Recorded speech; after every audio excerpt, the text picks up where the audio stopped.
ဟိုရှိတုန်းကကဲတေးရမြို့တော်၏အရန်ဝေးကွာသည့်နေရာတစ်ခုတွင်တနာကျင်နာပြီးမျက်ရှိသောလူတစ်ယောက်နေထိုင်ခဲ့သည်သူ၏စိတ်ထဲတွင်အမြဲတမ်းအမှန်နှင့်ကောင်းမှုကိုရှာဖွေလိုသည့်အလိုအလွန်ကြီးမားပြီးလူတိုင်းအတွက်အကျိုးရှိစေရန်ကြိုးစားနေသူဖြစ်သည်သူ့နာမည်မှာအီဗရာဟင်ဖြစ်တဲ့သူရွာသူများသည်နတ်ဖျားများရုပ်ထုများကိုကိုးကွယ်ကြသည်သူတို့သည်ကြောက်တုံးများနှင့်ရုပ်တုများကိုကိုယ်ပိုင်လက်ဖြင့်ဖန်တီးပြီးဂုဏ်ပြုလေးစား၍ဆုတောင်းကြသည်သို့သောအီဗရာဟင်သည်စဉ်းစားမိသည်ဤရုပ်တုများသည်အသက်ရှိတကယ်သို့နားမလည်မမြင်နိုင်မပြောဆိုနိုင်ကြောင်းတညတွင်အီဗရာဟင်အားလိုင်းဟင်စလန်သည်မိုးကောင်းကင်းအပေါ်ကိုကြည်၍ကျဲတလုံးတောက်ပသည်ကိုမြင်သည်ရှာကျဲတာရသည်ကျွန်ုပ်၏ဖျားဖြစ်သည်သို့သောကျဲပြောက်သွားသောအခါမဟုတ်ဘူးဒါဟာဖျားမဖြစ်နိုင်ဘူးဖျားသည်ပျောက်ပြက်မသွားနိုင်ဘူးဟုပြောသည်နောက်ပြီးလာသည်မိုးကောင်းကင်းမှတွေးမြင်သွားသည့်အခါဒါဟာအကြီးဆုံးဖြစ်သည်ဖြစ်နိုင်တဲ့ဒီဟာကဖျားဟုဆိုသည်သို့သောလာပြောက်သွားသောအခါမဟုတ်ဘူးကျွန်တော်အဆုံးသတ်မှုများကိုမနစ်သက်ဘူးဟုပြောသည်နနက်ခင်းတွင်အီဗရာဟင်အားလိုင်းဟင်စလန်သည်တောက်ပနေသောနေလုံးကြီးထွက်လာသည်ကိုမြင်သောအခါဒါဟာအကြီးဆုံးဖြစ်သည်ဒါဟာကျွန်ုပ်၏ဖျားဖြစ်ရမည်ဟုပြောသည်သို့သောနေချုပ်သွားသောအခါဒါလည်းမဖြစ်နိုင်ဘူးဖျားသည်ပျောက်ပြက်နိုင်မည်မဟုတ်ဟုပြောသည်ထိုချိန်တွင်အီဗရာဟင်အားလိုင်းဟင်စလန်တိလာသည်နေလကျဲများနှင့်မိမိတို့ကဘာနာရှိသမျှကိုဖန်တီးထားပြီးအလွန်ကြီးမားသောဖျားတစ်ပါးဖြစ်ကြောင်းဤဖျားသည်တပါးတည်းသာဖြစ်ပြီးပျောက်ကွယ်သွားခြင်းမရှိအမြဲတစေတည်ရှိတော်မူမည်အလာပါအရှင်မြတ်ရှိမည်ကိုထိုအခါအလံအရှင်မြတ်တဆူလေးကိုသာခဝတ်ကိုးကွယ်ကြရန်နှင့်ရုပ်တုစင်တုများကိုကိုးကွယ်ခြင်းမှဆွလွတ်ကြရန်အီဗရာဟင်အလိုင်ဟစ်လန်တခင်သည်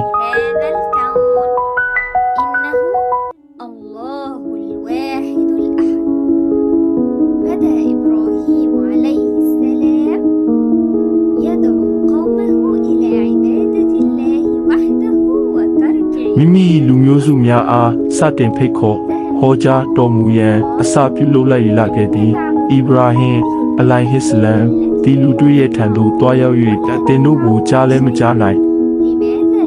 မမြင်လဲမမြင်နိုင်မိသည့်အရာမှလည်းအကျိုးမပြုနိုင်သောဤရုပ်တုများကိုအဘယ်ကြောင့်ကိုးကွယ်နေကြသနည်းဟုမေးမြန်းတော်မူခဲ့သည်သို့တော်လည်းသူတို့သည်သူ၏စကားကို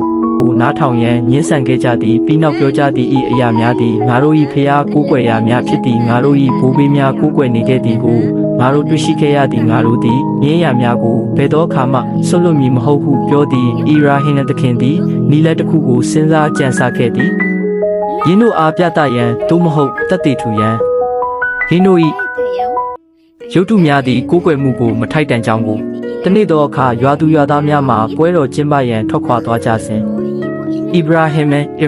သည်ရုပ်တုကိုးကွယ်ရာကျောင်းဆောင်တွင်သို့ဝင်ရောက်သွားပြီးရုပ်တုများကိုကြည့်ရှုလေသည်ထိုနေရာတွင်အကြီးအငယ်အသွယ်သွယ်သောရုပ်တုစင်တုတော်များစွာကိုအတန်းလိုက်ရှည်လျားစွာတည်ထားသည်ကိုတွေ့ရ၏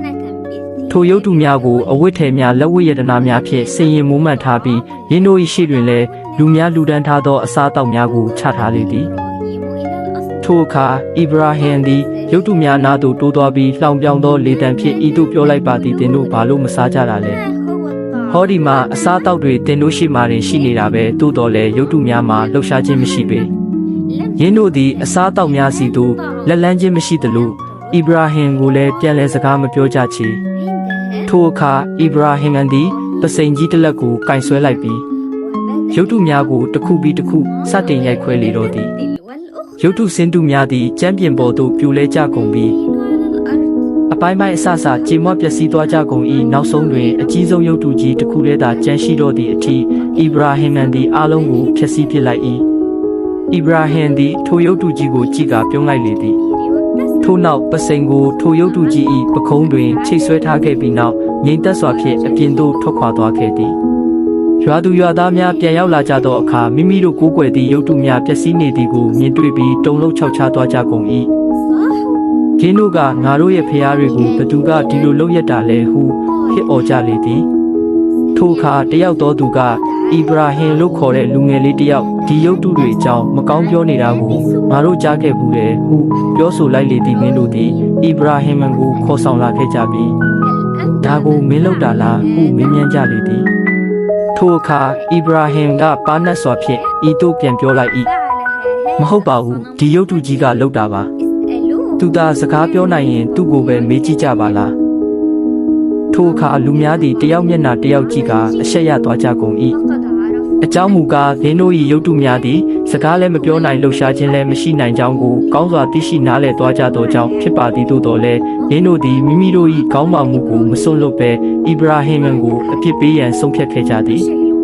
တယောက်သောသူကငါတို့မိဘုံကြီးတစ်ပုံကိုရှို့ပြီးဣဗရာဟင်ကိုအထက်ပစ်ထည့်ကြမယ်ဟုပြောလေသည်ထိုအခါလူစုကြီးသည်ထင်းများကိုစတင်စုဆောင်းကြပြီးပမာဏအမြောက်များကိုစုမိကြကုန်၏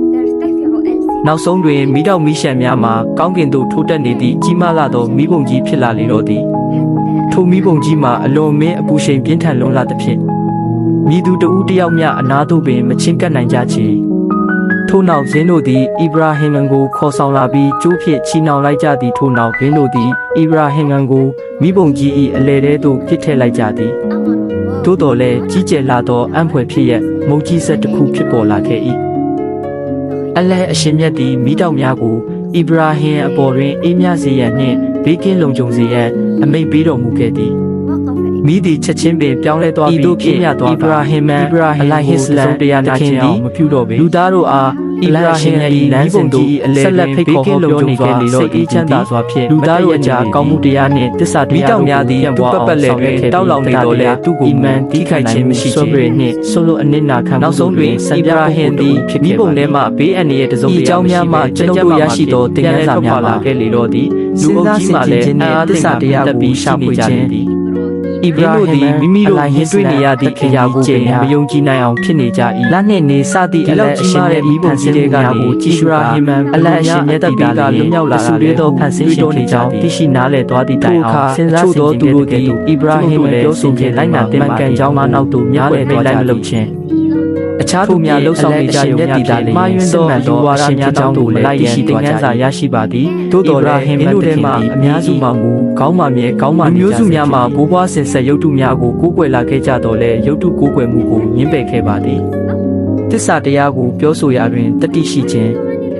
ဣဗရာဟင်သခင်သည်မိ၏လူမျိုးစုများကိုတတိရှိရှိရင်ဆိုင်ခဲ့ပြီးရုပ်တုများသည်အကျိုးလည်းမပေးနိုင်အဖြစ်လည်းမပေးနိုင်ကြောင်းပြောဆိုခဲ့ပါသည်သာသနာပြုရာတွင်ဉာဏ်ပညာကိုအသုံးပြုခြင်းရုပ်တုများကိုဖျက်ဆီးလိုက်ခြင်းအဖြစ်လူသားတို့အားအမှန်တရားကိုနားလည်လာစေရန်ပါဏတ်သောနီလန်ဟစ်ကမတ်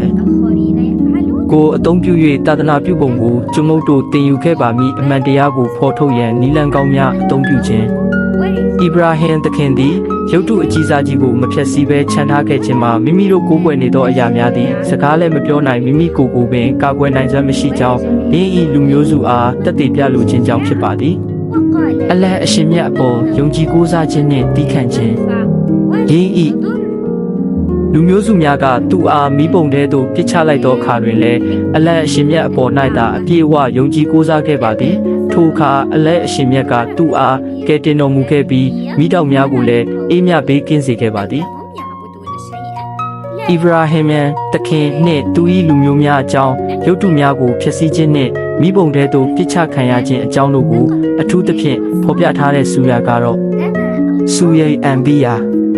အာယတ်68မှ80တွင်ဖော်ပြထားပါသည်လေလာခြင်းပါပါကဖတ်ရှုနိုင်ပါသည်ဒီဗီဒီယိုလေးကိုသဘောကျတဲ့ဆိုရင် follow လုပ်ထားဖို့နဲ့ save သိမ်းထားဖို့မမေ့နဲ့အောင်တော့အားလုံးကျေးဇူးတင်ပါတယ်